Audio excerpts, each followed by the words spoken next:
Memphis, Tennessee, Baton Rouge, Louisiana, Minneapolis, Minnesota, Boston, Massachusetts, Seattle, Washington, Salt Lake City, Utah, Cincinnati, Ohio, San Diego, California, Pittsburgh, Pennsylvania, and Kansas, Missouri, home of the three-time NFL Super Bowl champion Kansas City Chiefs. We're going to launch with the Blue Light Team of Commerce for October the 25th, 2025. The name is our approach, host, and creator along with Elder House, Scott Owen. And how you doing today, Scott? I am too blessed to be distressed, my friend. I know today you did mention the fact that the temperature is dropping a little bit for you and your bike, so it's kind of fall. It's fall here now? It is here. I have to wear the jacket now. It's getting chillier. My ride is a little bit cooler. So. Well, okay. Well, not only your ride cool, Scott, it's cool all over the place. Yeah. Yepper. You know, Scott, we were talking over that couple of days here. You know, and one of the things years ago, we just went through what we would call the Indian summer. Mm-hmm. But this year they didn't call it that. Because we had some very hot weather for quite a long period of time. Well, it probably would offend somebody if we called it Indian summer. You're right. Yeah. Oh. Right. You know, some Scott. You know, the word that you say. But anyway, we're broadcasting with you right now, and Chucky Bug will join us shortly, and we're broadcasting live on Ferguson, USA. HotTalkRadio.com on YouTube, Facebook, and Twitch. We're broadcasting from beautiful Woodson Terrace, St. Louis City, and Orland, Missouri. But most of all, we want to thank you. You know, just think about this. For the last 15 years, Lumpton was Missouri, like Team of Commerce, has been a part of your weekend every Saturday from 1 to 3. Every Saturday from 1 to 3 since 2015. God, that's a nice 10 years. Yep, we've been doing it for a long time now. You know, a whole decade, you know, and also for people who miss us on the weekend, they can get us on Sundays and also on Wednesdays from 1 to 3 p.m. So, I mean, but just think 10 years, you know, and, in the last 10 years, we've seen a whole lot of stuff take place. I remember when the COVID first hit. Yeah. We were on the air then, you know, we Chucky both talking about that taking place, you know, but 10 years, a lot of the same. But anyway, we want to thank all of our listeners, you know, and hanging with us and being a part of our lives since then.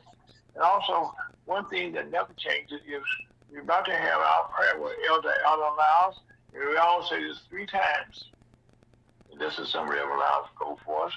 Prayer with Elder Lyles, who's the pastor of the Walnut Point Baptist Church located at 5547 Lynn Avenue, that's in North St. Louis, at 63120. And the prayer for the day will be a beautiful one. Prayer with Elder Lyles, who's also the pastor of Walnut Point Baptist Church located at 5547 Lynn Avenue in North St. Louis, that's in the Walnut Park area. Actually, next verse you will be that Elder Lyles, who's the pastor of Walnut Park Baptist Church. Okay, 5547 Lynn Avenue. On that note, Elder Lyles. Good afternoon, everybody. Yes, sir. Let's bow our heads. Heavenly Father, we thank you for waking us up this morning. You didn't have to, but you did. Most of all, we thank you for your wonderful gospel, how that Christ died for our sin, was buried, and rose again. Now continue believing to the saving of the soul. Continue to make heaven your home before you sleep and after you sleep. Heavenly Father, we ask you bless the sick all over the universe. Because everybody needs prayer, Heavenly Father. There's a lot of sick people out here confused by the Satan and his demon, and they need to be corrected, Heavenly Father. In Jesus' most precious name, amen. Amen. Yes, sir. Yes, sir. You're right there, Rev. A lot of confused person. Well, anyway, yes, sir. So, Rev, what you got for us this week? This week, we're in 34 of Isaiah. Okay, hold on a second. Isaiah, the 34th chapter, and verse 8. Okay, 34, verse 8. Okay. Isaiah 34. Okay, I'm ready, Real. Is that verse 8? Yeah. Yes, sir, go ahead. And 34 starts off with the day of the Lord and Armageddon. Then verse 8 said, for it is the day of the Lord's vengeance and the year of recompenses for the controversy of Zion. See, the Lord is stopping here. This is where my subject is coming from, is the day of the Lord and Armageddon. See, the Lord is talking to us concerning that He the one that's got vengeance. Don't nobody deserve vengeance but the Lord, because we all was wicked before Him. And we the one that caused the problem, not the Lord. Now, it's the day of the Lord, and we could go to, we could read 34 and read from verse 1 through 8. Okay. Okay, it said, 34 said, come near, ye nations, to hear, and hearken to you people. Let the earth hear, and all that is therein, the world and all things that come forth of it. For the indignation of the Lord is upon all nations, and His fury upon all their armies. He had utterly destroyed them. He had delivered them to the slaughter. Their slain also should be cast out, and their stink should come up out of their carcasses, and the mountains should be melted with their blood. And all the hosts of heaven should be dissolved, and the heavens should be rolled together as a scroll, and all their hosts should fall down as a leaf falleth off from the vine, and as a fallen fig from the fig tree. For my sword should be bathed in heaven. Behold, it should come down upon Idumea and upon the people of my curse to judgment. The sword of the Lord is filled with blood. It is made fat with fatness, and with the blood of lambs and goats, with the fat of the kidneys of ram. For the Lord had a sacrifice in Bozrah, and a great slaughter in the land of Idumea. And the unicorn should come down with them, and the bullocks with the bulls, and their land should be soaked with blood, and their dust made fat with fatness. For it is the day of the Lord's vengeance, and the year of recompense for the controversy of Zion. That's the first part of this. This the Lord's day, His vengeance. This gonna happen to this world out here. That's why you need to be born again. Believe the death, burial, and resurrection of Jesus Christ. If you don't, you're gonna be under God's wrath, and it ain't gonna be no fun. We're just reading what you just read. We just read there. These are my vengeance. Oh my God. Hey, I hate to be on the wrong side, and this should be, people say, this is some vicious stuff. I mean, these are my vengeance. This is vengeance. I got some more scriptures that compare with this. I compare scripture with scripture. Now go to Isaiah 63, verse 1 to 6. Hold on a second. Isaiah 63. Okay, go ahead. Verse 1 to 6. It said, who is this that cometh from Eden with dyed garments from Boaz? This that is glorious in his apparel, traveling in the greatness of his strength. I that speak in righteousness, mighty to save. Wherefore art thou red in thy apparel, and thy garments like him that treaded in the wine fat?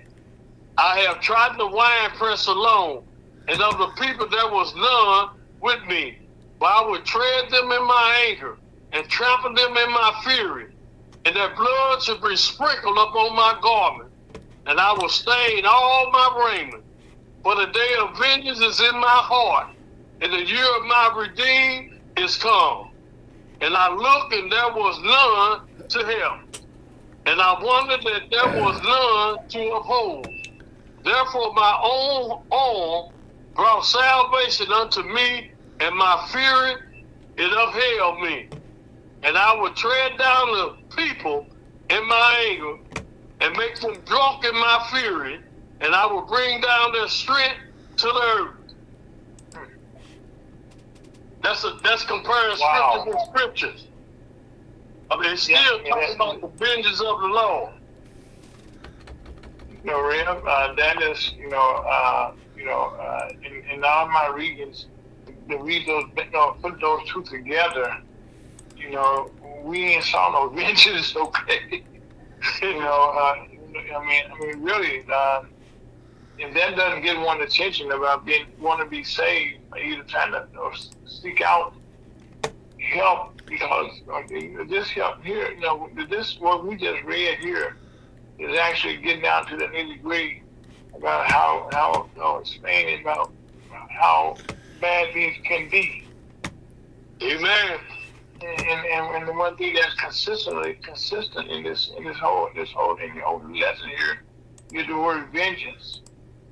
And the word the day of vengeance is in my heart, and the year of my redeeming is to come.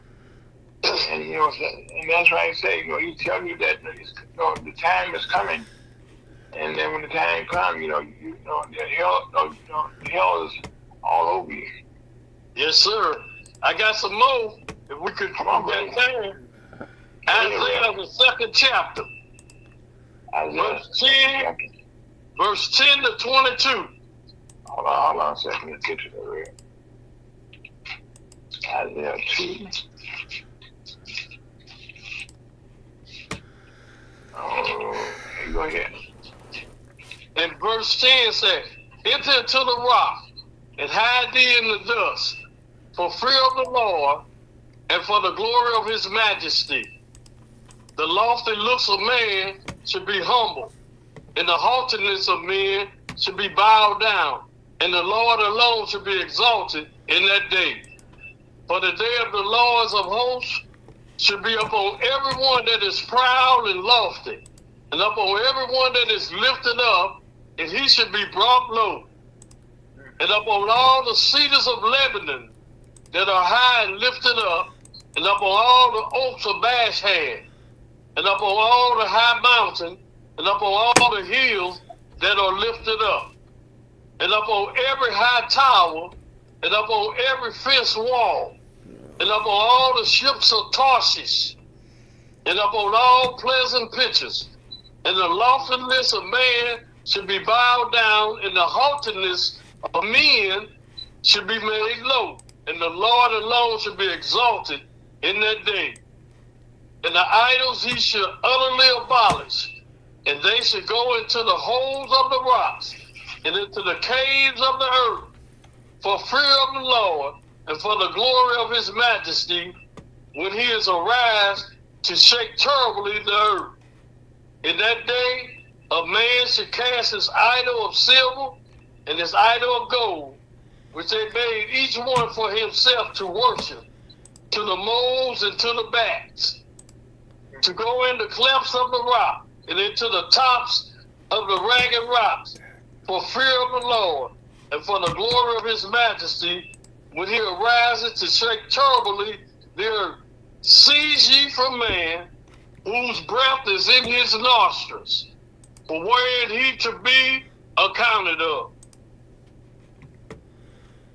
Yeah, that sounds so much like what's going on right before you came back. You heard me talking about what's going on in Israel with all of this, with the fighting, or they can call it a fight, the war that's going on over there, where they've been in these caves, where they've been in, matter of fact, where they've been, this whole war is just telling us, okay, this could be anywhere in the world. Amen. Not just that, and we are blessed that it's not in our country. Amen. Like these bombs that they're dropping in Israel, and the bombs they're dropping over in Ukraine, in Russia. These are wars that have been being fought in foreign lands. If you're not aware, okay, one of the things that President Joe Biden is actually doing keeping the war away from our being on our shores, being on our nation, being our kids, our people here. Because I cannot imagine what's going on right now in Israel, in Iran with all these missiles. The one good thing comes out of this, Rev, is that the United States is showing his hand of the capability that it has to defend our country. Yep. And that's one good thing to me that's coming. I'm seeing things I never thought was possible. We need to shoot down missiles, before they can get to you, now where they get taken off at. So I mean, but now God is telling us right here, beyond any shadow of a doubt, shoot your friend, but you don't want to piss him off. I got another one, Ira, if I can go do that. Do it right quick. Go ahead. Do it real quick. Go ahead. Okay, Revelation 19. Oh, you're going to tie it together. Okay. Verse 11 through 21. Okay, Ray, go ahead. And that's the last days. That's what we're living in. And this is also talking about the second coming of Christ in glory. Okay, go ahead. And I saw heaven open, and behold, a white horse. And he that sat upon him was called Faithful and True. And in righteousness he do judge and make war. His eyes were as a flame of fire. And on his head were many crowns. And he had a name written that no man knew but he himself. And he was clothed with a vesture dipped in blood. And his name is called the Word of God. And the armies which were in heaven followed him upon white horses, clothed in fine linen, white and clean. And out of his mouth goeth a sharp sword, that with it he should smite the nation, and he should rule them with a rod of iron. And he treaded the winepress of the fierceness and wrath of Almighty God. And he had on his vesture and on his and on his thigh name written, King of Kings and Lords of Lords. And I saw an angel standing in the sun, and he cried with a loud voice, saying to all the fowls that fly in the midst of heaven, come together yourselves unto the What chapter is that, great God. And I can stop right there. Okay, what chapter is that? That's Revelation 19. Or 19, okay. And verse 11 to 21. Real, I think right now that kind of tells the story. You brought it all together in a timely manner, but right now you got to move on. But Real, thank you so much. Just kind of sum it up, Real, right quick, if you don't mind. Give us a summary. I'm going to sum it up with the name of the book. It's slow and to the point. It's the book of Isaiah the prophet. Isaiah's name is Infinite, Savior, Able, Invincible, Authority in heaven. The prophet, person, resurrection, obedience, power, holy, everlasting, and truth. May the Lord have a blessing to the reader and hearer of his word.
Chamber of Commerce on a beautiful, beautiful, beautiful Saturday afternoon. We're kind of chilly, as we talked about before.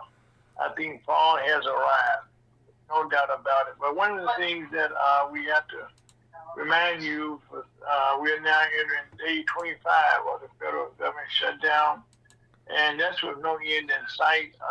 President Trump, first of all, the House is not in session. There's no conversations. The Senate is also out. So right now, no one's talking, and President Trump has just headed to a summit, an Asian summit right now. So there'll be nothing going on over the weekend. But we'll see what happens next week. Okay, and also the government, the Senate rejected dual partisan bills to pay federal workers during the government shutdown. Now, what happened? This means federal workers are missing their first paycheck this weekend. That means for the first time, air patrols will miss their first check on Tuesday. But right now, the majority of the workers are missing their first paycheck. And also, during this time period, the House and the Senate, they all being paid. And so that's, so we say all federal workers are not being paid. Some are not being paid. Well, the House and the senators are being paid, as well as people in the White House. Not much so. But also something that's going to be a hard hit for a lot of people. Payments for federal food and heating assistance, they could run out soon, along with some Head Start programs, preschool programs. And in some cases, certain states have money set aside just in case, so they can assist these programs with, especially the program for the kids going into schools.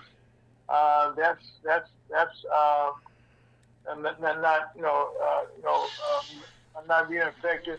But one thing here in St. Louis that is being affected as people know, back on May 16th, we had a tornado that went through here in St. Louis. It kind of destroyed a lot of North St. Louis, which is where the black community lives at there. And the federal assistance, is not being released in some cases. Right now, with this cold weather hitting, this is not a good thing. But now the state and federal government, the money is not actually coming out. The assistance is not taking place. And we got some money this past week from President Trump releases some funds. Some will be thankful for that. But one of the things I have to talk about here is that St. Louis Urban League is doing a great job for helping the tornado victims right now. That's a good job. They've been out there with different programs. They've been putting food, to families. They've been providing assistance wherever they can, and constantly coming up with new programs to meet the needs of the people. So I want to thank Mike McGill, the friend of mine who's the president of the Urban League there. And I guess the good thing right now that they actually picked up to carrying the ball, for the community, and also I would be somewhat remiss that we take some pride here in St. Louis that the St. Louis Gateway Arch, which is a beautiful national monument, was turned 60 years old this weekend. 60 years old. St. Louis Arch, it's the tallest national monument in the country, and it stands very tall. As a matter of fact, it's a work of marble. You look at it, been up in it several times. And if you're ever in the St. Louis area, naturally you can see it, or you're coming in, or if you land, you can see it. But we're proud to say that it is doing quite well. And also they're celebrating that.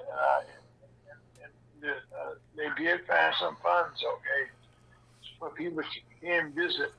And also one of the good treats there, you can go up in the arch. We got some trams to take you to the arch top.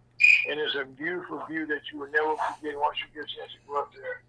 And also, that's on the good news list. And also on the good news list right now, and the Social Security benefits In fact, we have a cost of living increase coming up of 2.8%. Now, that is some good news for people on Social Security, and it does mean there will be an increase in checks come next year, and all Social Security checks. So that's 2.8% increase in the Social Security benefits, and and this going to affect millions of retired, and also disabled recipients to get this cost of living hike for your. Because right now things are going up, and this is something the good news that this is going up in the terms of some benefits for the community. Also, while we talk about the cost of living, there's also some good news in the fact that the mortgage rate fell to 6.19% for a 30-year fix. This is according to Freddie Mac. And in fact, this is the lowest rate this year. This time last year, the rate, interest rate was at 6.54%. So you can see that's a nice drop there. Right now, a lot of people will be refinancing. They can buy, but things are tight. And also this week, we will be getting the Federal Reserve Bank is expected to drop interest rates again. As to how much, we're not quite sure yet, but we will know more about that coming on Wednesday. I'm sorry, on the 29th will be the day that the Federal Reserve will make a decision on that. And also, this past week, we are happy to say that the Nobel Awards were announced. And unfortunately for President Trump, he did not get the Peace Award that he was trying to get. As a matter of fact, the Peace Award, went to Maria Cornota. I don't want to misspell her name. McAdoo. That's Machado. And she was a Mikado. Miss Mikado. Okay, she got the Peace Award. Congratulations to her. And she became the 20th woman in the Nobel Peace history to get this this award. So again, we're proud of her. And this is something that happens very very proudly. And also, among other things that we had in physics, we had. In fact, there are 6 categories that the Nobel mix awards in. And one is peace. The other is also in civics. And in that case, Mr. John Clark, he was able to get that. And also in chemistry. Now, this is going to be a good one. Mr. Susumo, Susmo, Kitagawa, Kitagawa. I spelled that out, but I didn't want to mispronounce anyone's name. But right now, the next one is a tongue twister. Mr. Laszlo. I'm just going to spell this out, people, so forgive me. Krazzahorkai. You want to take a shot at that, Scott? Give me a spelling again, please.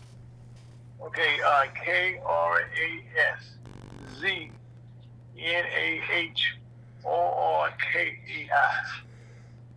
Krasnishorsk. I'm having trouble with it too. Well, anyway, he got his award in literature. She's very proud of that. He's 73 years old. He's written more than 20 books. And that's we're proud of him to get that award. Okay, and also in medicine, this is Mary E. Brukoff, Brunkow. Not Koff. That's it, everyone, Scott. That sounds close. Sounds close, okay. Now, that's why I said these are some names here And the last one that I'll do my best to try here, okay, will be in economics, which we all relate to that. Okay, it was Mr. Philippe. Philip, no, they spell it Phillppe. Philippe. Philippe. That'd be right. Philippe. Philippe. Might be Felipe. Felipe. Aghlon. Aghlon. Alphon. Aglon. Could be. Aghlon. Okay, we're good on that one. Okay, so You've got a lot of acronym or a lot of alphabet names today. Yes, we do. Yeah, but these happen to be the Nobel class of 2025. Right. Okay, and again, like I said, we're proud to announce these to people. Okay, people only hear Nobel Peace Award, but that's one of 5, one of 6 awards that's awarded every year. That is something that people look for. It's an honor to get this award, and we're proud to that those people are aware of that. And also right now, something that's going on in our country that people can all relate to right now, how inflation rates continue. And I'm saying, tariffs continue to go up, a raise in prices less than many economists had expected. So this is a little bit higher than was anticipated. And also to add to that, on the tariffs, okay, just over the week, this last part of the week, President Trump in talk with Canada over tariffs ads, that were being ran in Ontario, in the province there. They had some quotes from former President Ronald Reagan that were kind of misconstrued, but they did take those down. But have said that President Trump did in talks with Canada for tariffs. So now that's why these tariffs are up and down so much. Okay, it's kind of hard to say how and when this is going to end. And I think that's the thing that's creating a lot of problems for a lot of people is when and how these these tariffs may the economy. Now, having said that, we have a problem that's taking place that's affecting a lot of people right now. We also talking about the consumers, complaining about the cost of prices of egg, milk, and another thing that's taking place here is coffee prices are continuing to go up. Almost everybody drinks some coffee, so that's not, this continued increasing the coffee is affecting a little bit everybody. And also something that's affecting a lot of people is this past couple of weeks here, President Trump helped out the country of Brazil with a $40 billion influx of cash. Our money was paid to them. Now, this is not sitting well with the farmers, especially here in the Midwest, especially in Kansas and Missouri. With the beef prices and with the tariffs taking place, our farmers here in Missouri especially are unhappy because right now people are not buying their cattle, and they're not, so that's not good. And now President Trump wants to bring in cattle, or bring in beef from Brazil, to supplement that. And so that's not quite going too well with a lot of the ranchers. And you can understand why. Because this is not something that you're seeing. You just went through a recent problem with the with the summer, this past summer, where we had a drought, where we had aid programs that they normally would sell their products to. Well, this year they didn't have a chance to sell those, and plus they saw the market shut down because the people, the countries that would normally buy from the United States, they went elsewhere. So again, this is not too well, in the farmers and in the ranchers market right now. So this is kind of how what you call it, not a good time. And then also, speaking of what you want to call it, good vibes. The European Union on Thursday. This is something that's been going back and forth here with Russia, as far as trying to get them to come to the table with Ukraine to have a deal.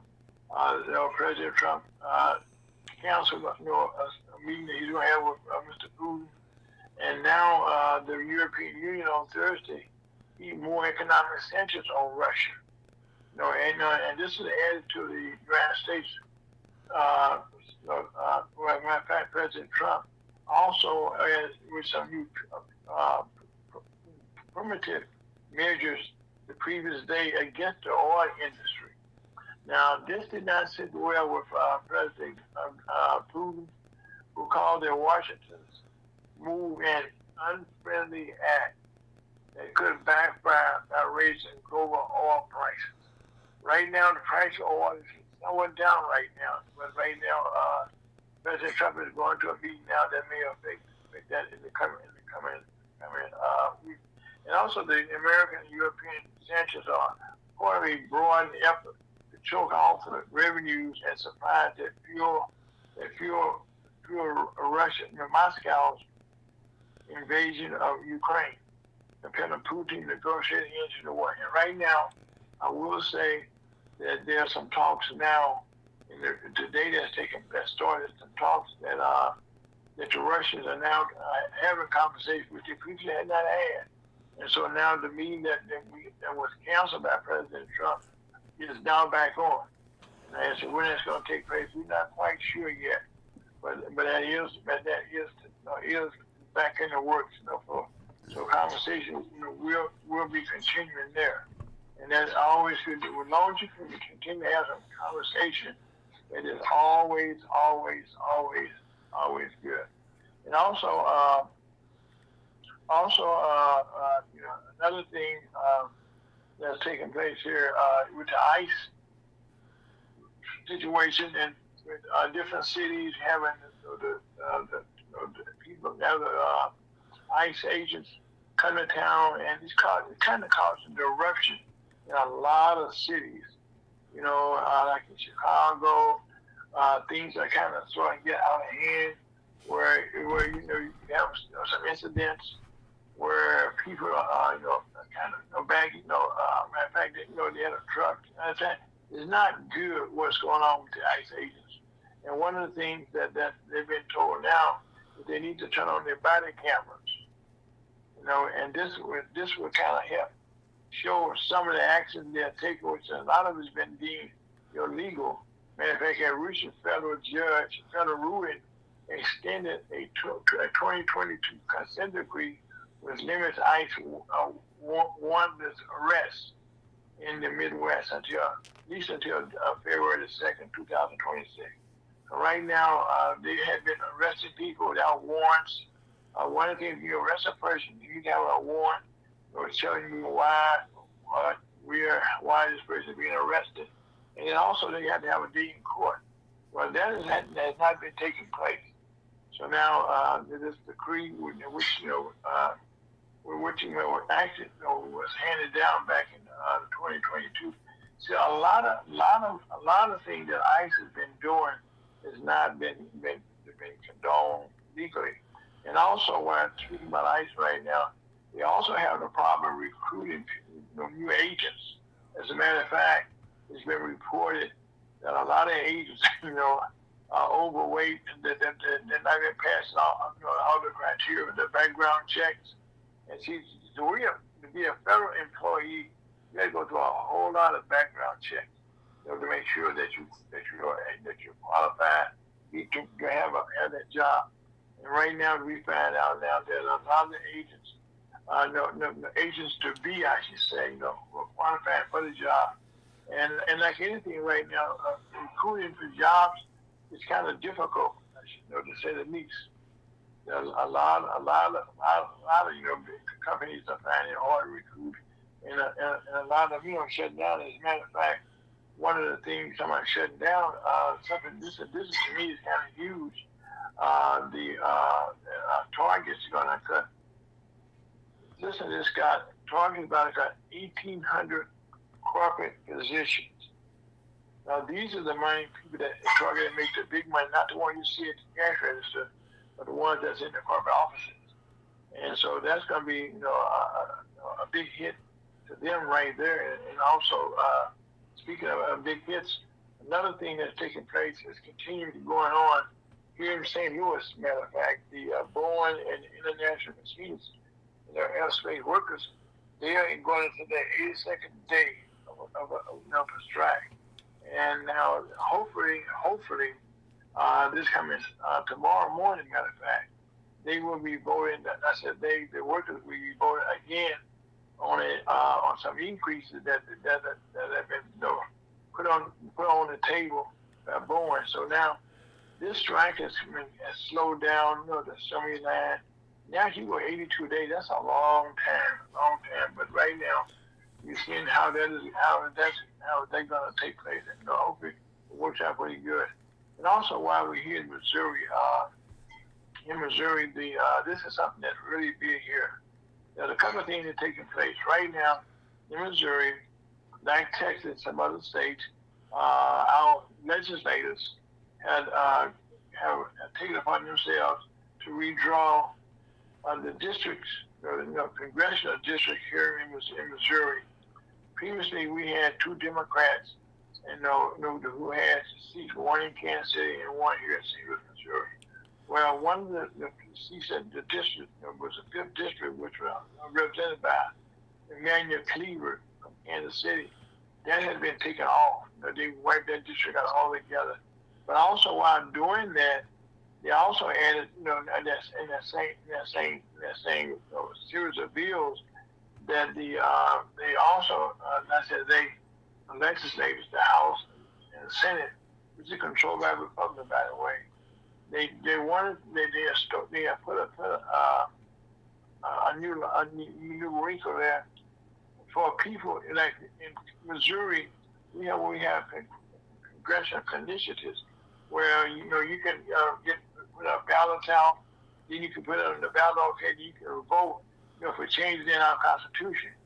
Well, in recent years, there have been several things that have come to the table and have been passed by the people.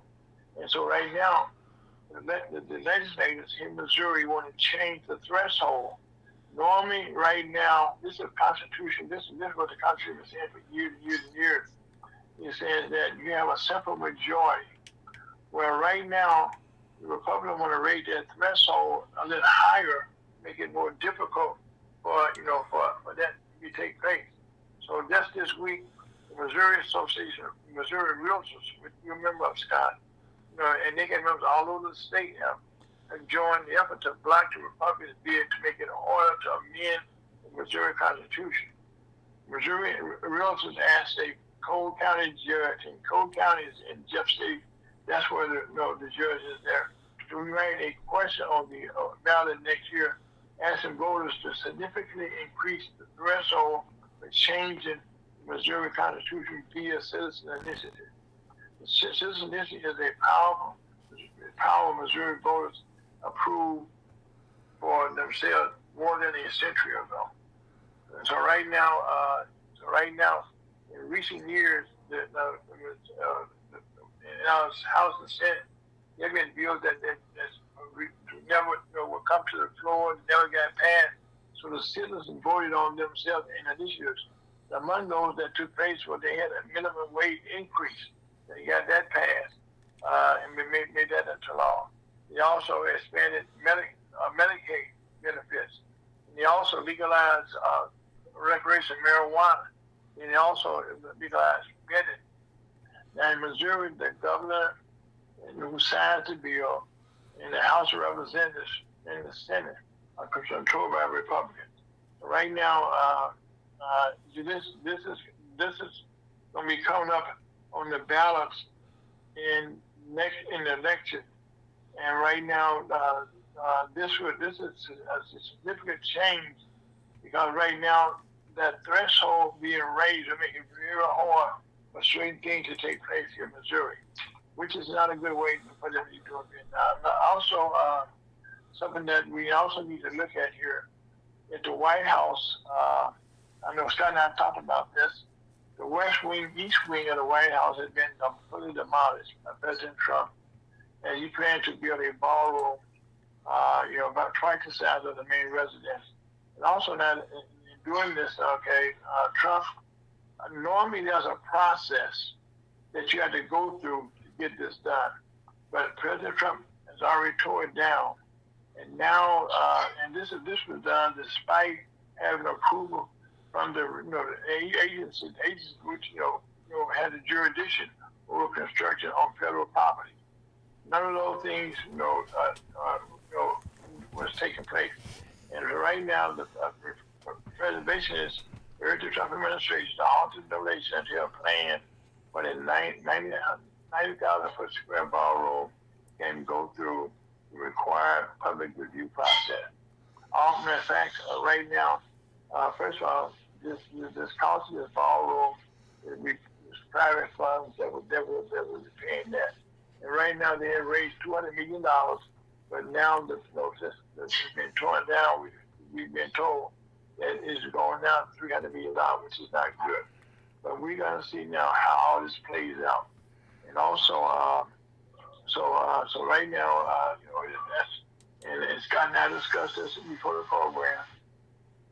Most presidents, a lot of presidents have all made adjustments, made addition to the White House, so right now, this is nothing different than anybody else, right, Scott? That's correct. Even President Obama put a basketball court in there. Yes, it is. And I think I made some adjustments. Matter of fact, the each wing. You ever go into the White House? That's where you kind of walk. That's like a tourist attraction. When people go into the White House. I've been up there before, and that's just a corridor that you go down. It gets to the main residence. Now, so again, this is something that I will admit, that the White House probably needed more space. Okay, so we're going to see how this is all going to play out. And like I said, at this point, we're going to see how the approval process. We said this a couple of years ago.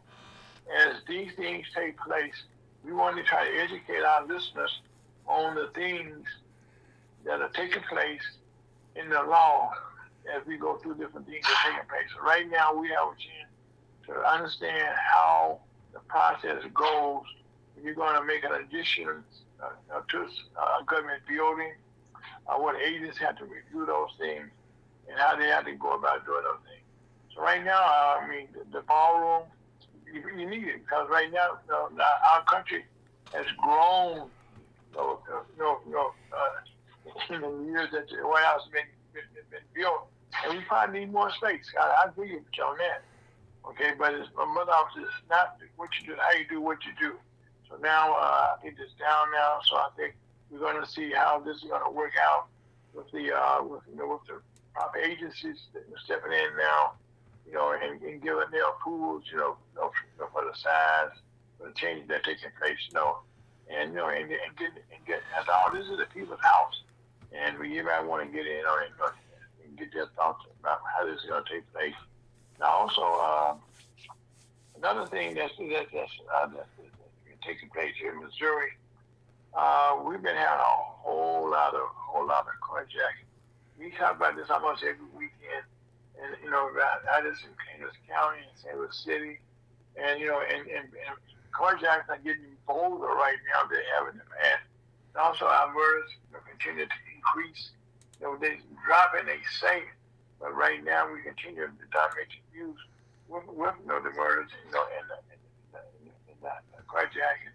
And we also pray that this never happens to you. And another big thing that I want you to pray for is one of the gentlemen running for the governor of Illinois, Mr. Ryan. He lost his son and his wife, his daughter-in-law, and two of their sons this past week. And there was a helicopter crash. And Darren Bailey, this is a loss to him two young two young children, were killed in this crash. And it's been investigated.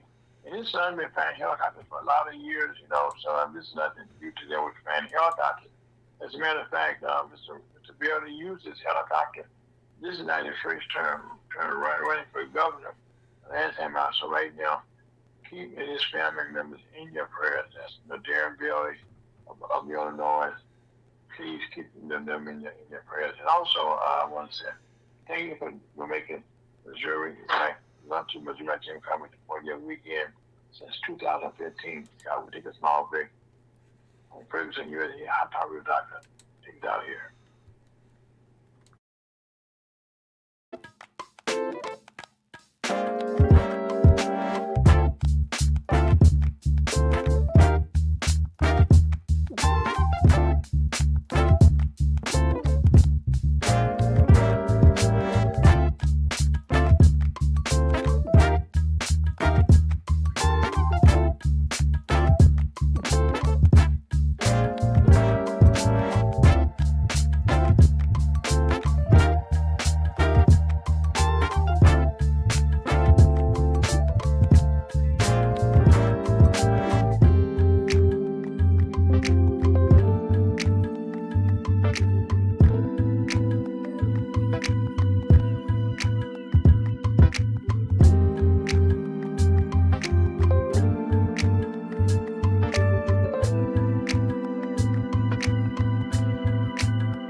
Welcome back to Lunch with the Missouri Chamber of Commerce on a beautiful, beautiful Saturday afternoon. We're so happy to have as our guest today. Matter of fact, hello, Coffee. How you doing? Hello? Coffee. So Yes, how you sir. doing? Yes, sir. I'm well, thank you. I'm sorry, I was driving in the rain. I'm great, thank you. Okay, well, Scott just told me that the rain is almost here, so right now we the rain is. In fact, let people know that the weather report, rain is now hit St. Louis. Okay. Yes. Now also, Coffee, Dr. Carla Coffee, right? First of all, we want to thank you for taking the time, even in the rain, to be on our program. Now, are you safe right now? To talk on air. I am. Oh, okay. We want to make sure that your health, your safety is important to all of us. Now, Dr. Coffee Wright, Carla Coffee Wright. You are a community leader. You can be a community activist. You wear many hats. You also ran for office for the state senate, okay, and some other offices you ran for. So now, Dr. Wright, what would you classify yourself as being your title in the community? You wear many hats. How would I classify myself? Yes. Mm-hmm. Well, I think you said a lot right there. You said a mouthful. Yes, I know. That's not for it. It's a mouthful because, matter of fact, and I would say that, she ran for the state senate, for the United States Senate, okay, which is a compliment to you. You did pretty good in that race. Thank you. Yeah, actually, we did do fairly well. We came in second place in the primary and the Democratic ballot. Mm-hmm. I mean, first place is better, but right. Well, we let them know they were challenged. That's for sure. Yes. We had and by the way, I was about to say, and very well, with little money because you ran against a millionaire, by the way. Absolutely. We ran against millionaires. They had millions of dollars, and others had hundreds of thousands, and we had less than $5,000, but we still challenged them. And that speaks for itself, Dr. Wright, that you can run in a race, and make a difference, okay, with less than $50,000 budget. Thank you. And that proves, matter of fact, that money does not always win. When you can come in second place against a millionaire. We talk about the Bush family in Missouri, and how the Bush family is well known around the world. Yes, they are, and because of their beer and products and millions of dollars and the beautiful horses and all that comes with it. But so that's one of the things that I've done in the past, and I continue to fight. And I'm also, the writer of the Juneteenth National Anthem. But as we continue to fight. Okay, but let's stop right there. Okay, tell us about it. You wrote that about the Juneteenth National. Tell us about that. How did that come about? Well, I've been a part of the National Juneteenth organization for the past couple of decades, and we've been fighting. We were put together by the late, great Dr. Ronald Meyer, and we fought for Juneteenth to be a federal holiday, and we finally achieved that in 2021, June 19th. And so I wrote the anthem prior to Doc Meyer's death, and he approved it and loved it, and so that's what that's what we go by. But wow, that's an honor right there. That's an honor. Man, I didn't know that. Okay. Yes, and as a result, when I was last year, I got the opportunity to recite it at the White House. And in doing so, after I left, well, actually on one of our down days, I went to the African American Civil War Museum, speaking to just get a look at my grandmother's grandfather's name that I was told etched and sealed there. Oh, wow.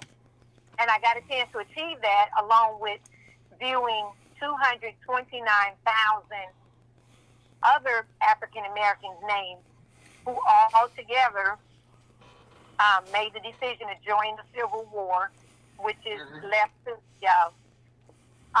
the North winning the Civil War. And so if it wasn't for our black men, Okay. Tell us about that. That's another well-kept secret. yes, sir. If it wasn't for our black men, bottom line, enslaved black men as well as free black men agreed to fight the Civil War.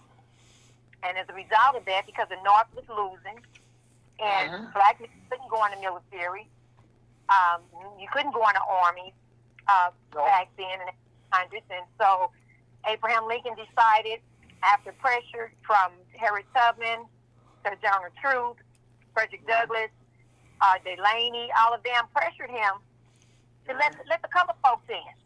And when he saw he had basically no other choice, he allowed them in.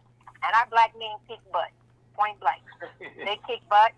And if it wasn't, and we have to also pat our black women on the back, because 400 of them pretend to be black men, and they joined as well. Wow. And the most popular one name was Kathy Williams. She told them her name was William Cathay. And if it wasn't for the fact, that she got hurt, they realized she had a little too much up top and not enough in between. They would have never known that she was a woman and not a man. But you know. But she was determined, right? That she was determined. She was determined, okay, to help our country.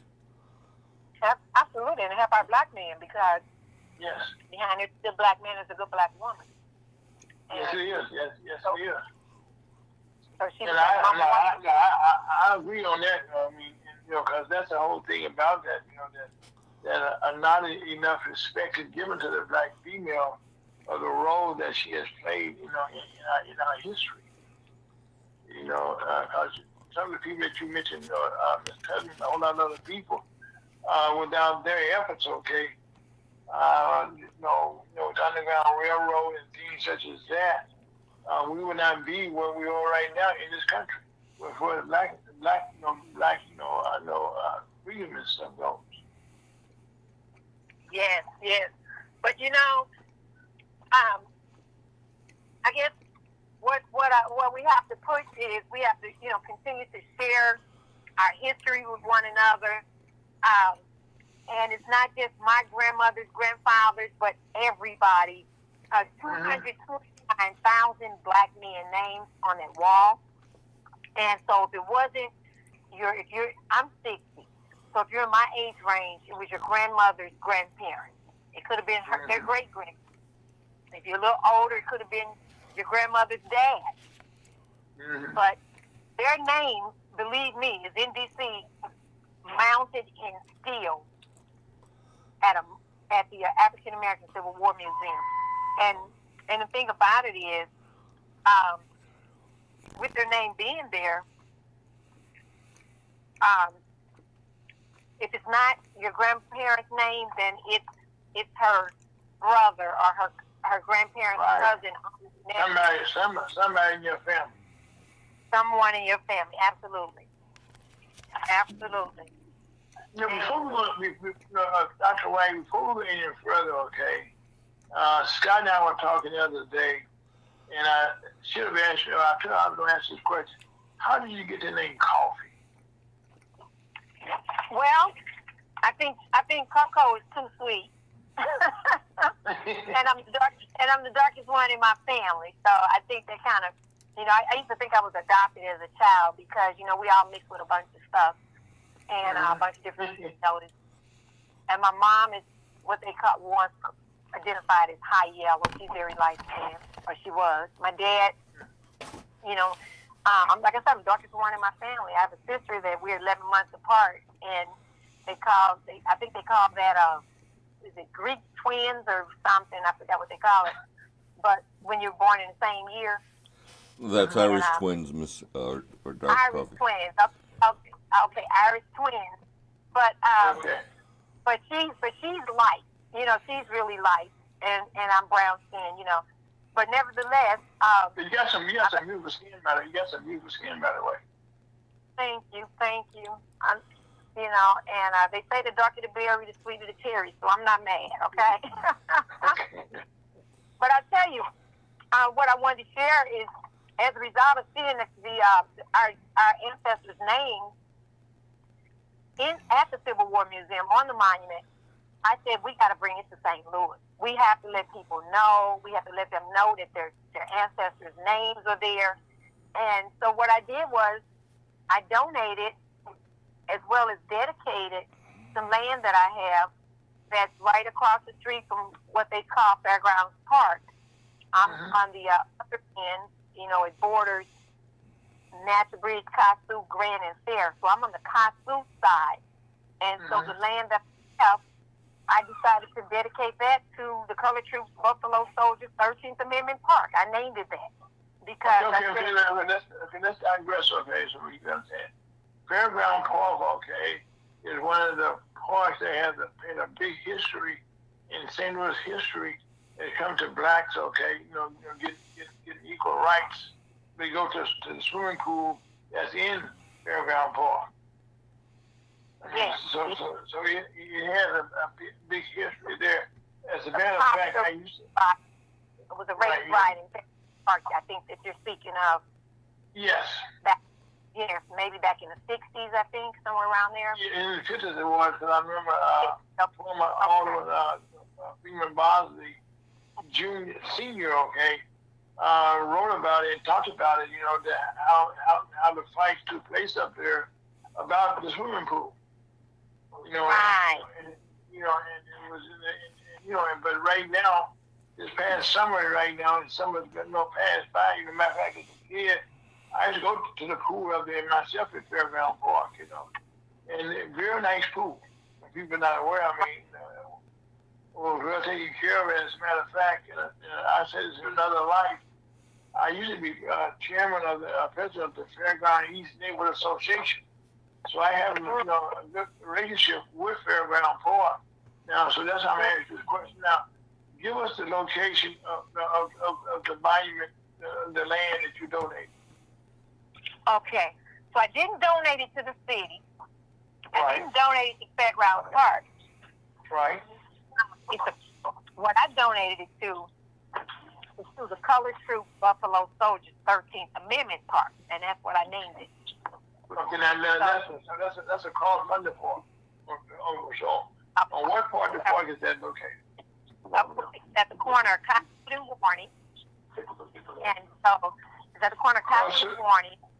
Okay. Kasu and Warney. The address is 4007 Kasu Avenue, St. Louis, Missouri. I'm familiar. 63107. And I'm here now, as a matter of fact, as we speak.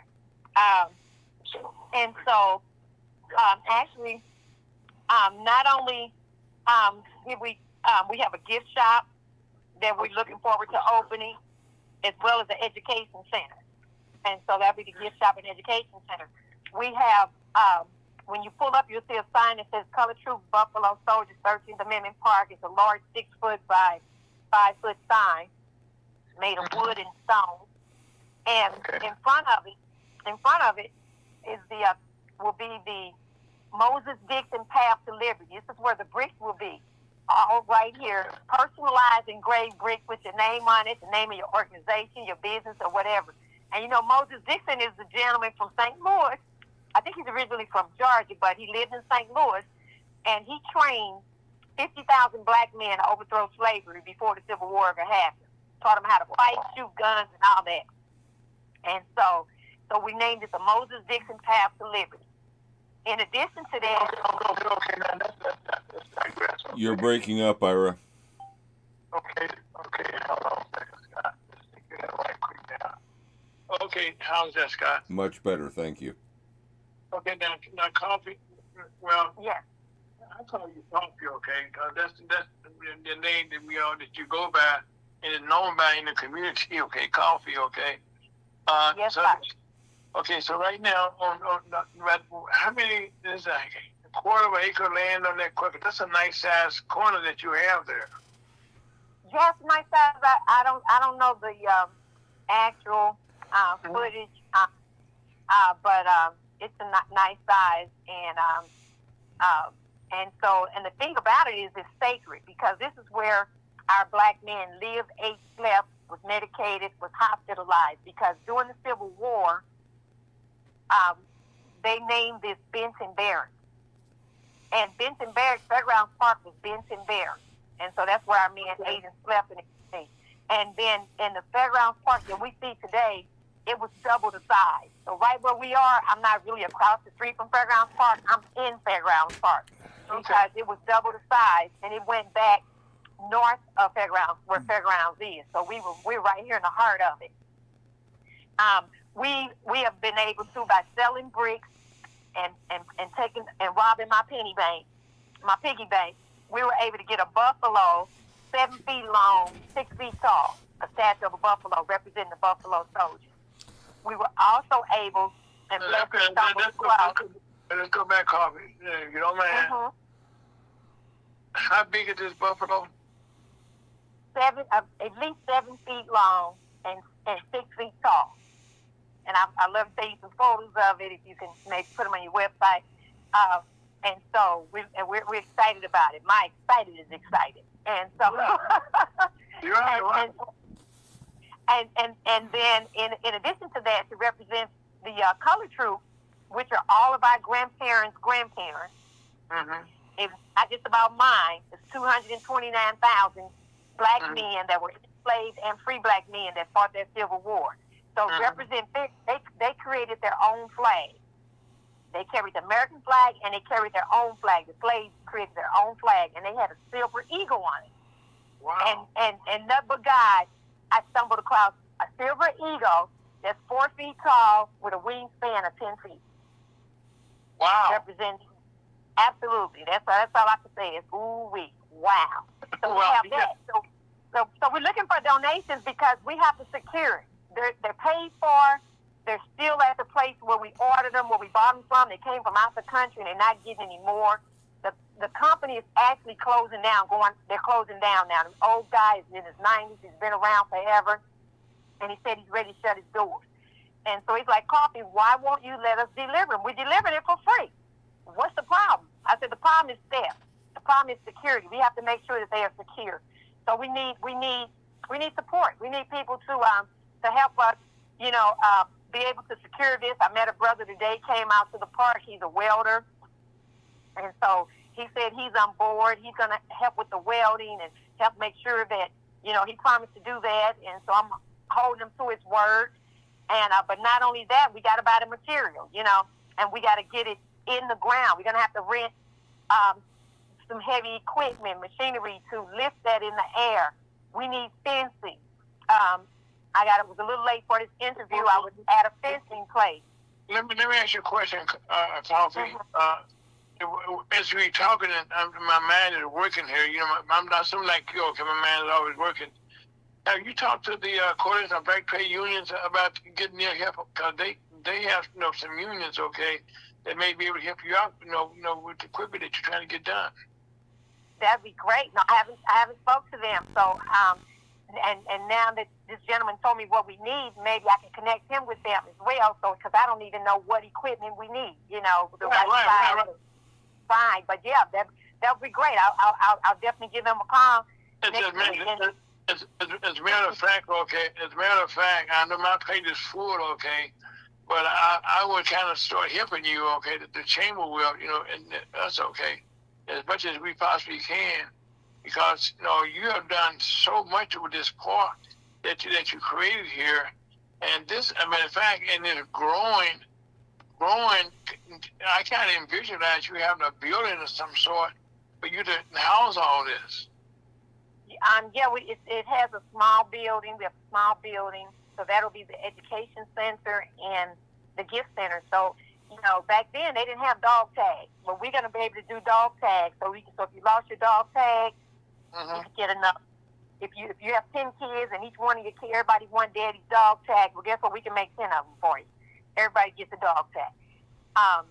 Can have souvenirs and maps and more importantly, a giant book with all the soldiers' names listed in them, so you can see your ancestors' names right there. I can't guarantee we're gonna have the names written on the wall here, because even if someone said we'll do it for $1 a name, that's $229,000 I don't have, you know. Mm-hmm. But we definitely have the eagle representing. We have the buffalo. We're in the process of trying to get the fencing to close it off, because right now it's Right. Cause I'm about to say on that corner that let's be honest about it, okay? Crime in that area is kind of, it's a high crime area. It is, but we're not going to let that deprive us from having beautiful things and acknowledging our ancestors, rewarding ourselves, you know. So people had told me I wouldn't do it if I was you. They ain't gonna do nothing, but still, we're gonna we have cameras already, and we're gonna get more. You know, we have cameras, and like I said, but the thing is that we're gonna secure it the best we can with stone blocks and a fence, you know. And so we're not making it easy for anyone to come and take it. We also have picnic benches. We have 6 picnic benches with the table, and we're looking for artists to draw or paint murals on there, not only of Harriet Tubman and Frederick Douglass, the colored troops, the Buffalo Soldiers, but also some modern day people that has been doing some things, some modern day leadership and the politicians, Thurgood Marshall, and different people. So and so you can sponsor a picnic table for $500, and a plaque will go on there, screwed down at the top with your name on it and the information that you want, whether it's your favorite quote or a memorial to a lost loved one or your parents, whatever. A plaque go on there. You know, we can do it the same way the white folks do it. Just simple as that. Let's call it what it is, you know. Acknowledge ourselves for each other. If it works okay, you might as well duplicate it, you know. If it ain't broke, don't fix it, right? Right, there you go. Yeah, right, yeah. With the flag pose. As a matter of fact, Coffee, one of the things that you have going is your BRIC program. Tell us about that.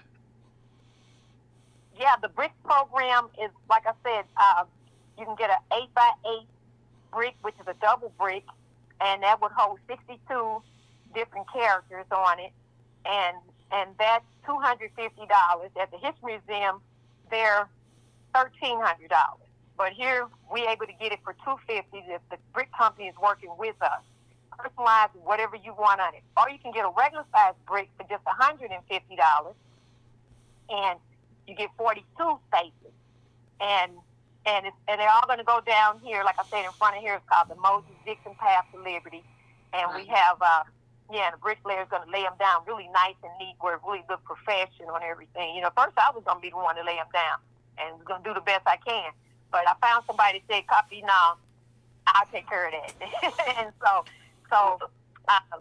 you know, but we need the stuff done ASAP. You know, we're not waiting till next year. This has to be done. The weather's breaking. We want to get it done before it get cold. You know, ground get too cold. And yesterday I was out here. I planted 11 trees, and one of my friends came down. He came down and helped me, and we got it done. We planted 11 trees. We planted them, and they're only about 4 or 5 feet tall. But by the spring, I'm hoping they'll be up. You know, it's about 7, 8 feet. And then behind the trees, there's a house on the other side. So what we'd like to do is get a mural about 12 feet in the air, and it'll go back 180 foot. So we need somebody to help with that. Anybody listening, maybe a carpenter or something, if you can be so kind to help us and get a mural up here. You know, I don't know what it should be made out of. Made out of wood or what, but a 12-foot mural, and that the mural goes, you know, start at the front of the park and go all the way back 180 feet, and then have a painting, paintings of our historians and our leaders, you know, and so flag posts. We got 5. We need 5 different flags. We definitely got to have the Color Troops flag. We have to have the Buffalo Soldiers flag. We need the Juneteenth flag. we're going to have to go with the American flag because even though some people are against it, hey, our heroes and our veterans, they fought under the American flag. Oh, yes, they fought and died under that flag. That's right. So we got to go with that. But last but not least, the red, black, and green flag. Got to go with Marcus Garvey Pan-African flag. Because, you know, that flag came out of, back in the days before we had that, they had a popular song said, everybody got a flag but the coon. Ain't that crazy? You can Google it. Big time song. And Marcus Garvey said, you know what? They right. So we're going to get our own flag. And he came up with the red, black, and green flag. So we asking people. Well, you know something, Carla? People are not aware of that history that you just told, okay, about the coming about of the flag. Yes, that's the history. They can Google it. Information is available right there in your hand, on your phone, family. We all pretty much all have one. So yeah, so those we need those 5 flags. So we asking people, can somebody buy us a flag? Can they donate a flag to the park? And what we'll do is make sure a plaque with your name on it, same as the one that'll be on the picnic table. A plaque with your name on it will be on the ground right in front of that flag, donated by some, you know, in your business or however you want to be recognized and remembered, right? Mm-hmm. And that's what we're looking at. And so we refuse to take any government money. We don't want a dime of their money. Trump is not shutting us down. He's doing it across the whole country. You can see that. Poured out Harriet Tubman out of this museum, telling them what they can talk about and what they can't, what they can have, what they can't. And they're going for it. They're going for the sucker punch because he who has the gold makes the rules. But his gold is no good here. He have no rules here. You know, this is representing us, patting our ancestors on the back, and continue forward, educating our children. And then it's giving everybody opportunity to be a part of it. Not just coming, but claim your stake. Put your name down here somewhere on a brick, a picnic bench, on a flagpole. Put your name down here somewhere, be a part of it. And our modern day veterans, you know, we can sit back and watch them on TV and say, look at the veterans doing this. Or if a war break out, the veterans got to go fight. But we ain't the ones putting up our due. I've never been in the military. I'm not fighting. My dad was in. My brothers were in. My uncles. But it was not me physically fighting. You know, we try to take care and hold it down on this end. But I don't want to be in the military. I don't want to go in the military, and I don't want to be a part of that. But I appreciate the ones that have and that's willing to stand up. You know, so we have to always salute our veterans, and that's what this is about. Whether it's male or female, our black veterans we built this country. Our ancestors built this country. You know, and we deserve better than this. This is just all I can contribute at this point. You know, so I eat, sleep, and drink this. I literally sleep 3 no more than 4 hours a day. Everything is about getting this project done. You know, and I don't know if it'll ever be complete because I think of more things all the time. Well, what about a waterfall? You know, what about, I think it's, but the building right now, it's pink, it's chip paint, it's not the greatest looking, but, in my mind, it's going to have those stones on it and a copper colored roof. That's the plan, to have it look, how the buildings look back in that day. Or, wow. So that's the plan. And but here I am standing in the rain out in front of this building, and I'm we're pecking away. That's all I can say. We're pecking away. We don't miss a day without trying to do something to improve it or get that much closer. And people are popping up. People buying bricks from all over. You'll see. We got people in. How you doing, neighbor? We have people in Vegas, California, D.C., Kansas City, Texas, Bill from Baltimore, as you know.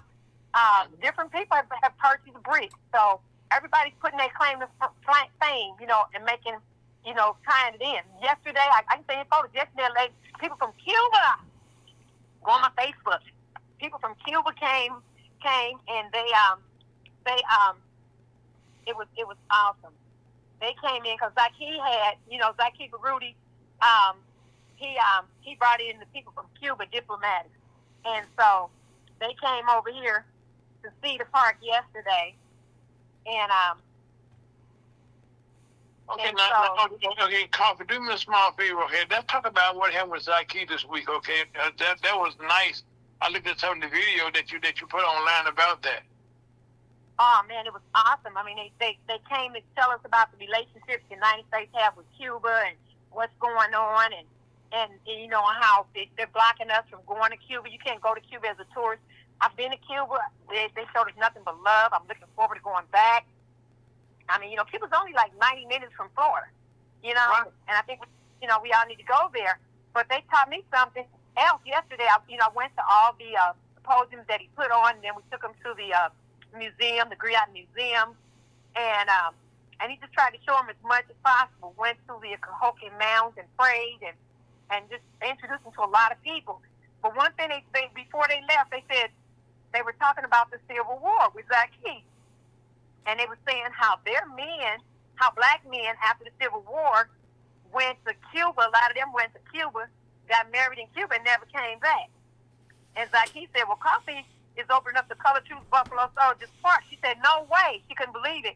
She insisted they must see it before they hopped on the plane. So Zaki called me. I just had breakfast. I was out by the airport having breakfast, went to an unplanned meeting.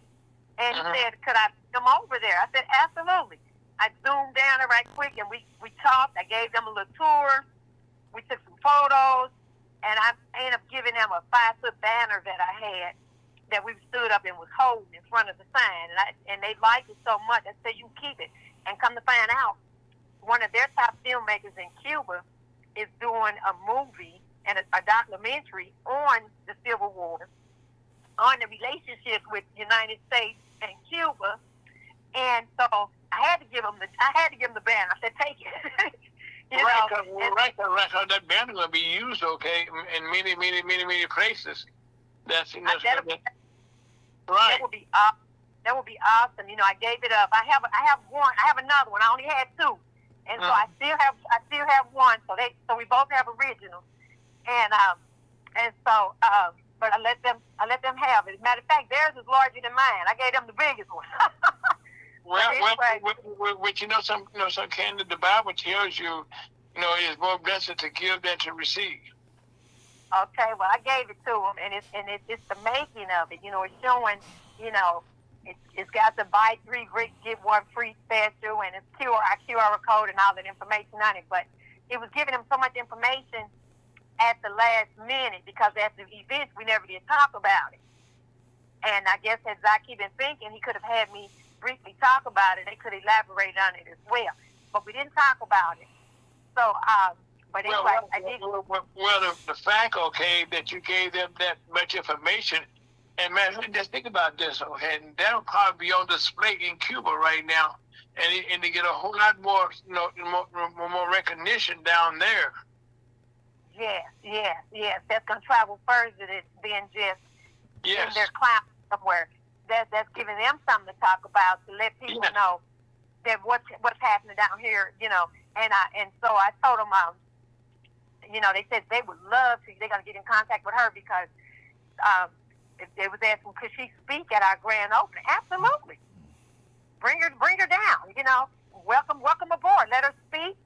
If she come to the United States, she sure can come and speak. Turn the mic over in a minute. I want everybody to speak. They have something to say. We have reenactors from D.C. that's coming in. We have historians, Dr. Ed Bailey right here, Johnson Lancaster right here. Both of those are, historians and know all about the Civil War. Oh, yeah, Mr. Lancaster is a hell of a historian, okay? Oh man, that's my dirty buddy right there. That's my big brother. I know he's a campaign manager.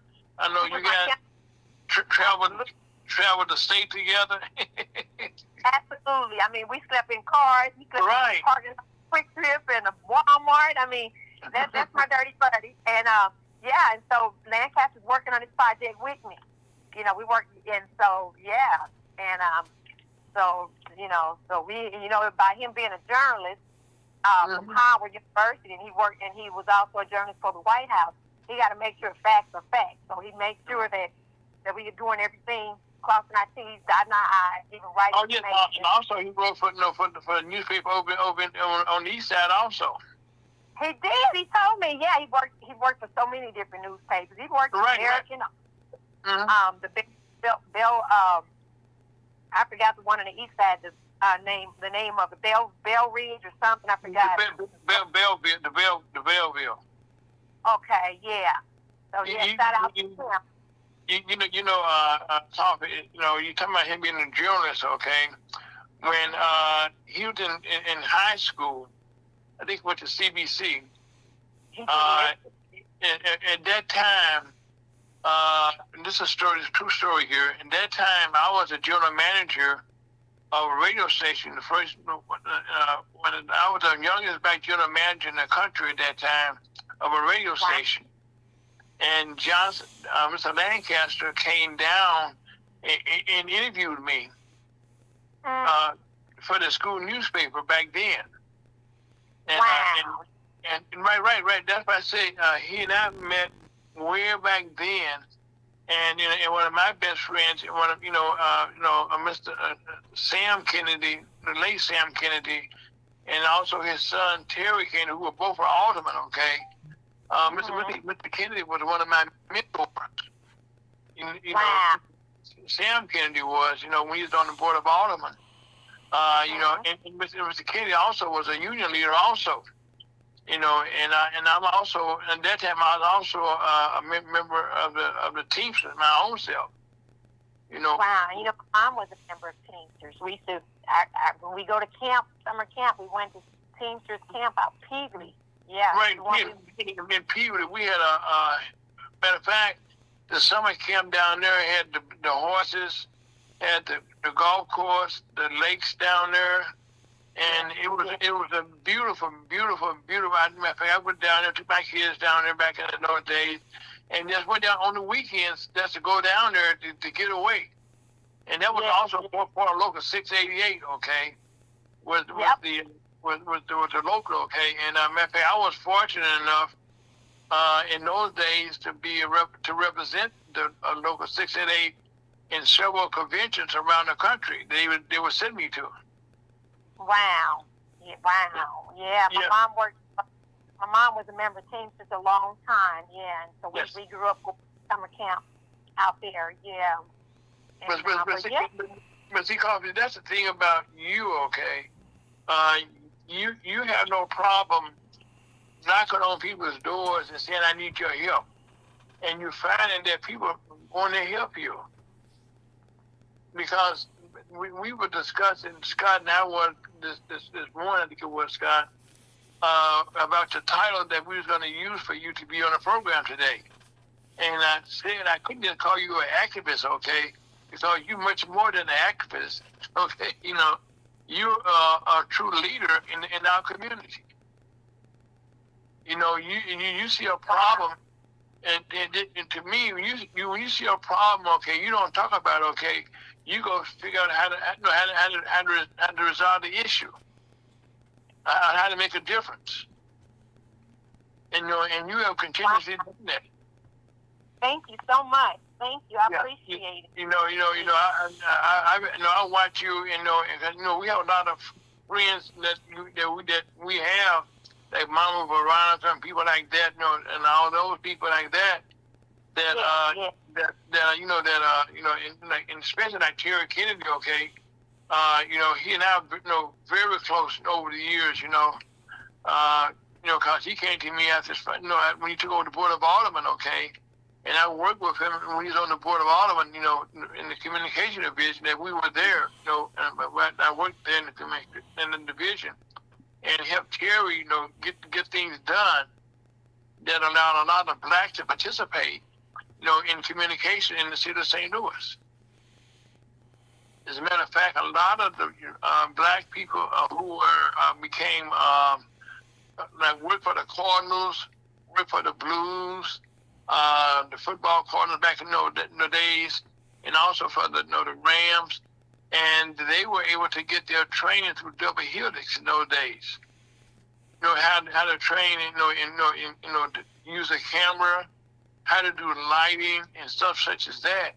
and that led them, that training led them to be able to go down to the Cardinals, to different baseball teams, either football teams, and get paying jobs for a lot of years.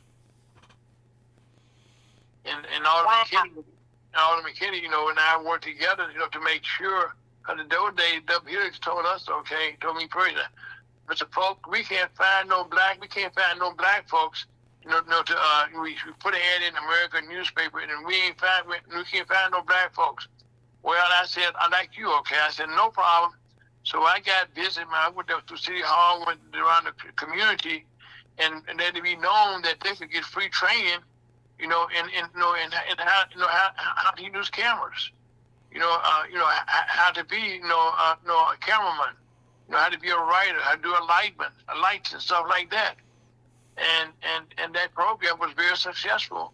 Thanks to Bob McKinney making sure that they open their doors up to the black community.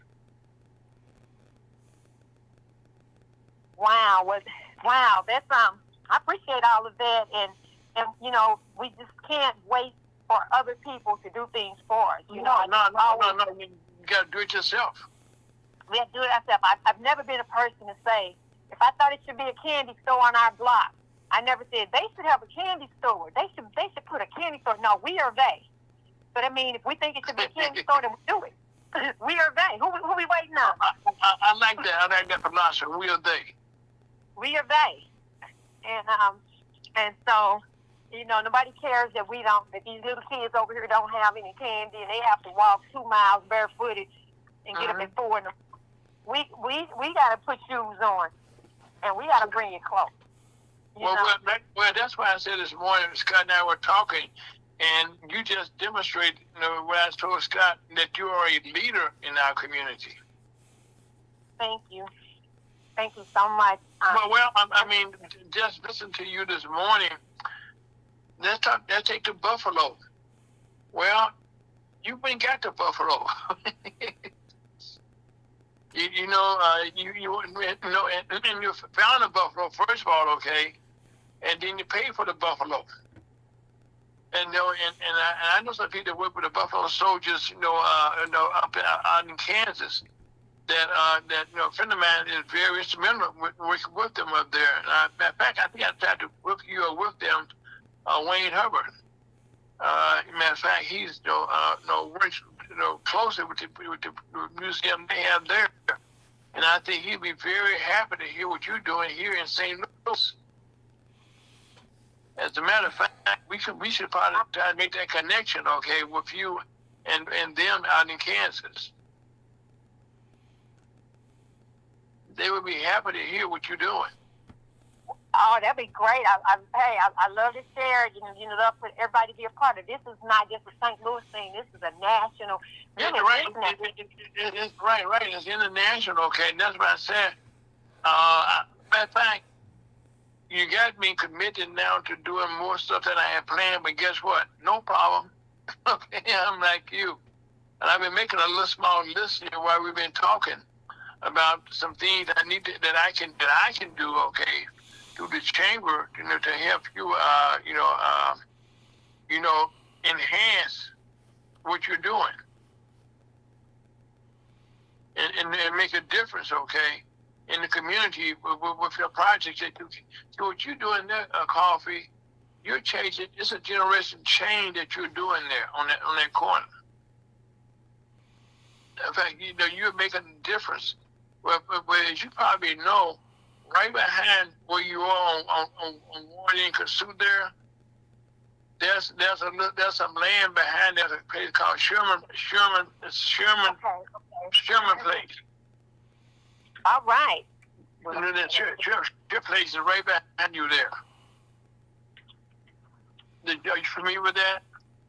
I didn't hear your phone went out. I'm sorry. What'd you say?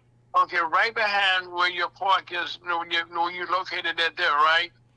If you go one block, there's a circle there, okay, called Sherman. Where it's. Oh yeah, Sherman Place, yes sir. Mhm. Okay, well right now, okay, your back side of you, okay, opens up until that, and that's a well-kept secret there. about that land there that they have there. And I think right now, you probably should reach out to to the alderman there, Mr. Aldridge. It's alderman for that area. Mr. Wright. Is he still alderman for that area now? What about the alderman? You should reach out to the alderman there in that community there, and get him involved. Yeah, I hear you. Well, I don't know what we will. When we think we need them, at this point, I don't know what they can do. We need money, right? And so I don't know what they can do. We don't want their money, so okay. So it's kind of limited. Like I said, I just can't take any. This is for the people, by the people. It's donations and fundraisers. That's it. We don't want. They're not running nothing here. Okay. This ain't about getting votes. This ain't about. I don't bend, and that's why I didn't get millions from doing my campaign. I didn't get millions. I didn't get hundreds of thousands. I didn't get all my money came from my pocket and the supporters who put in $1 here, $5 there, and it added up to less than $5,000. And I know one way it could have been shooting myself in the foot because but the causes that people wanted me to support, they can't control us like that. Because it's not what's best for it's not what's best for me. It's not what's best for the few people. It's what's best overall for the majority. And I've always looked at things that way. When Coffee. One of the things, okay, that I admire about you that you can.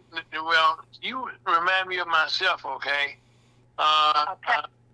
I don't want people to control me and tell me that I pay for this, okay, so you got to do this. Right, because, and they'll do that. And oh yeah, right. And Scott been knowing me for a long time, and I'm a person that I do it. I do it my own self the hard way, if need be. Even right now in our station here, we're doing it the hard way here, okay. The way we do, because we have free speech. That's why you can come on here and speak freely, okay, about what you're doing. Thank you. It is freedom of speech. And which allows you, okay, to tell the people the facts that you're telling that nobody told before. You know what I'm saying? And that's why we want to be one of your supporters, okay? And that's why I say I'm not sure all the ways that we can interchange with each other here. Now, usually interchange that we will, that way we can, that's the interchange. That means we can connect to each other in such a way that we can bond and to make a difference in our community. Oh, Scott. We got, and our ancestors made this happen for us. Right. And that's the thing, Coffee. Too many times, people forget how they got here. You know what I'm saying? And they don't look at it that. Johnny. Well, because we just can't, I don't need them to fill my pockets. I don't need them to, what good is it going to do to put some money in my pockets and help me fight for something that I know is not going to help our people? Then what about my kids, my grandkids, my great-grandkids, and all that? How do we win? How do, when your daughters and sons gonna pick a bride, even if your daughters and sons, okay, but what about the families of the people, the rest of the people in your families, and the people that they marry and their friends and all that? No, it ain't about one person. It's about what's best overall for everyone. And so, I don't need their, you will be on TV. Let me tell you something. I'm a filmmaker. I can be on TV anytime I want to. I can make movies and star myself. Okay? They don't me. I've been in movies anyway. Denzel, Devil in the Blue Dress, Robert Townsend, 5 heartbeats, all kind of, point of no return with, that's, I mean, just all type of movies and stuff. That means nothing to me, and so, you can't buy me. I'm not for sale. No, coffee. That's the thing. Again, I said, we're talking this morning, okay, about how to use, your title, and I feel so justified, that you are a leader, a true leader, I should say, that the young black women should be proud to emanate, to duplicate what you're doing, and say, hey, she's a true black woman. Thank you. I mean, because really, you're not asking for handouts. You asking for a hand to help you. Thank you. I mean, that's a big difference. Okay, that hand that's when somebody somebody come with you, roll up their sleeves and start helping you. That makes a lot of difference. Thank you. It really does. We really need the support because okay. Now that's what we need to do here is give out some numbers, okay, so people can get in contact with you and make some donations here. So give us some numbers so people can contact you. It's been scrolling on the bottom there, Ira. Oh, okay. I'm here. I'm sorry, can you hear me? Okay, yeah, I said what we want you to do. Scott had to write on the screen, okay, about how to get in contact. But I want you to kind of give it out yourself verbally. One of the things that the Elder Lyles tell us, okay, on the program, you got to say it 3 times. Write down how they can contact you, and get and reach out to you. One of the things I know your brick program, you need money for that. So how can a person donate, get a brick? What's that number? They can contact me 24/7 at area code 314-769-6067. 314. That's one time. Yeah. There you go. Go ahead. I'm Dr. Coffee Wright. Call me anytime. 314-769-6067. At 314-769-6067. And call me, get your brick, personalized brick with your name on it. Like I said, your family names, a lost loved one, a message in a bottle, whatever you want to put. As long as it fit on the brick, you're welcome to get it there. And you'll be a permanent part of the Colored Troops Buffalo Soldiers 13th Amendment Park. And let's remember that 13th Amendment is the one that was ratified December the 6th to say that slavery has to be abolished in the United States. Never again can it ever happen in the United States. And so even during slavery, when this was America, it wasn't the United States. And so when Lincoln made it the United States because of the war, the trajectory of the war being worn, and it couldn't have happened without our black men. Mm-hmm. And so that's what it is. Colored Troops, Buffalo Soldiers, 13th Amendment Park. I'm asking that everyone Google it. I know it's a mouthful, but Google it. Put it in your Google. Okay. Let's tell them right now 3 times, okay, how they can Google it. You just go to your cell phone. Okay. Talk it in. You can speak it in, or you can type it in. Colored, like they used to call us colored folks. Colored Troops, Buffalo Soldiers, 13th Amendment Park. And if you Google that, you'll see 8 different media sources that came out to our groundbreaking.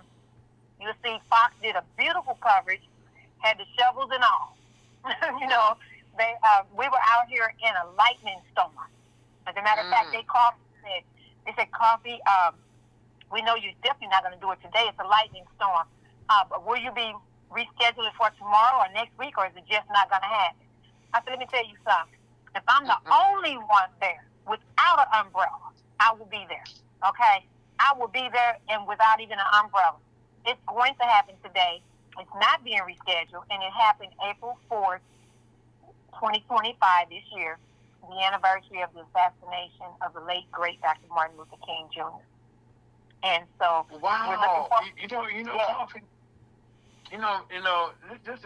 This is so symbolic. Okay, many years ago, again in another life. Okay, I headed up a group called Martin Luther King Memorial Festival Committee, and what we did in those days, we had a parade that started in Forest Park and Lindell and Union.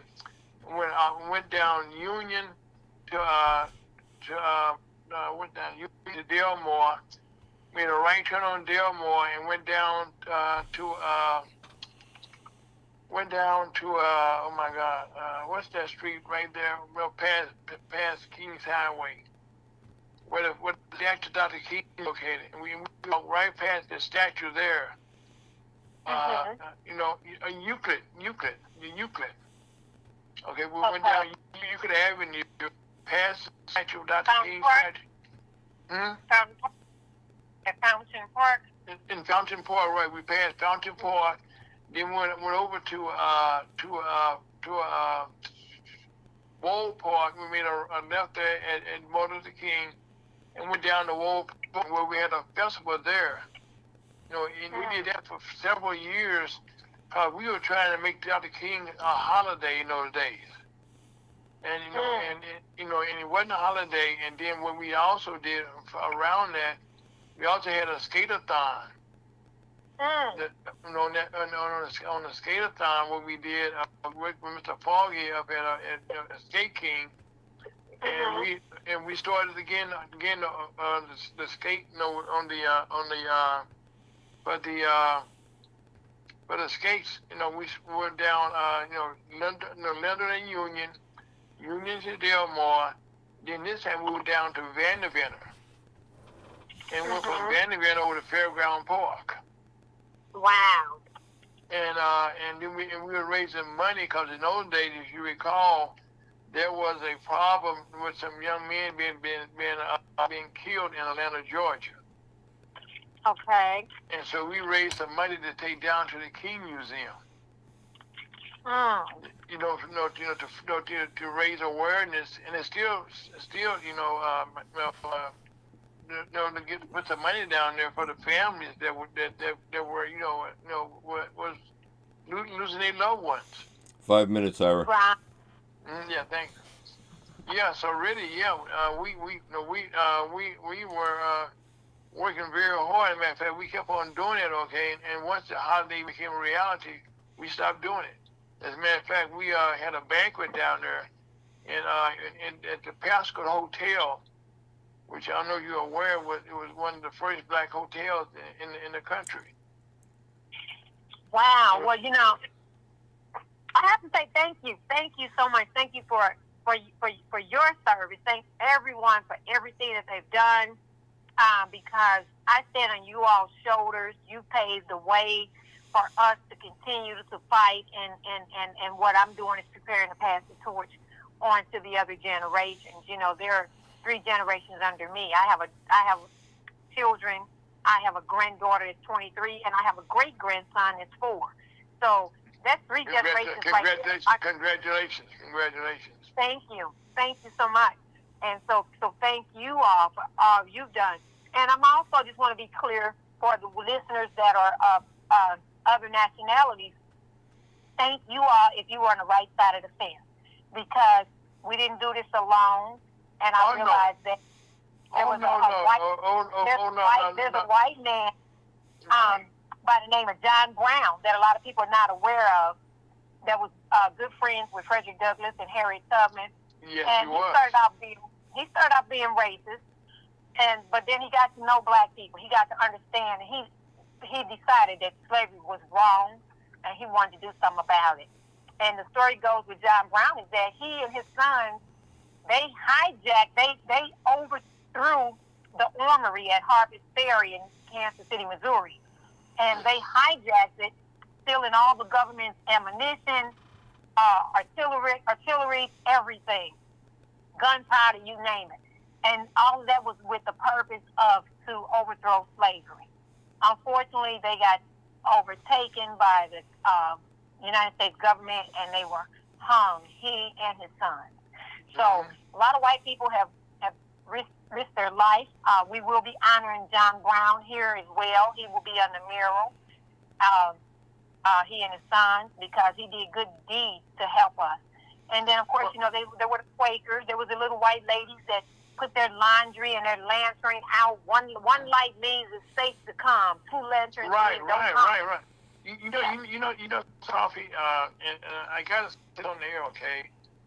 We mentioned white people that Hitler Scott, okay, is one of those individuals, okay, that has been a beacon in the black community when it comes to Ferguson, USAHotTower.com.